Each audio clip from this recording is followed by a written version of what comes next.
Bryan Street Publishing presents Down to Ash by Melissa Blue, read for you by Trei Taylor.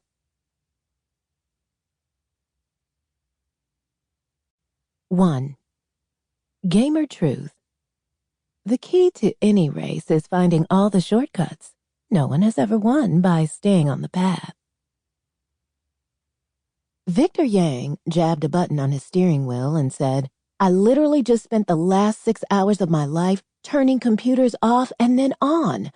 Not exactly his usual greeting, but he'd just settled into his truck after a long day at work when his dashboard speaker had announced, "Call from Porter Hicks."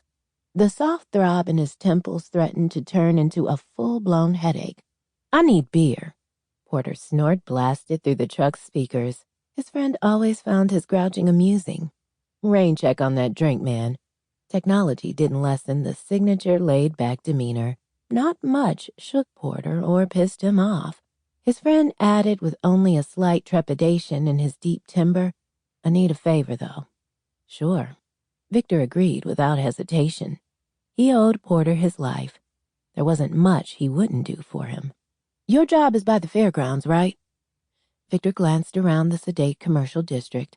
Practically every car his gaze caught on was some variation of a fuel-efficient Prius. With the truck's door propped open, the early fall breeze snaked inside, both cool and warm, depending on the shift of wind. "Yep," Victor said. "Down the street on Garden Road?" "That's what I thought. If I wasn't at work, I'd do it myself, but..."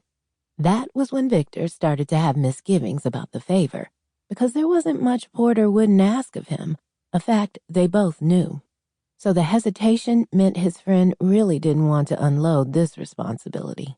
There was only one person in Porter's life who commanded that weight, the only person who could piss him off or shake him. Dread filled Victor's stomach like rancid bile. He knew the favor, knew he couldn't back out with a lie or even reply with anything but, "I'm right on it." Any other answer, and suspicion would follow. They had a brotherhood, and that meant there were just certain lines one didn't cross. You never left a brother behind, never let him make an ass of himself, unless it was being recorded or would be funny as shit to recount in vivid detail for anyone willing to listen. You never slept with a brother's girl or someone he had a thing for. And, I need you to pick up Ashley," Porter said, the wince clear in his tone. "Some asshole stood her up, and apparently she's drunk now. And yeah, never fuck a friend's baby sister." For close to 20 years, Victor had avoided that particular trap. Sample complete. Ready to continue?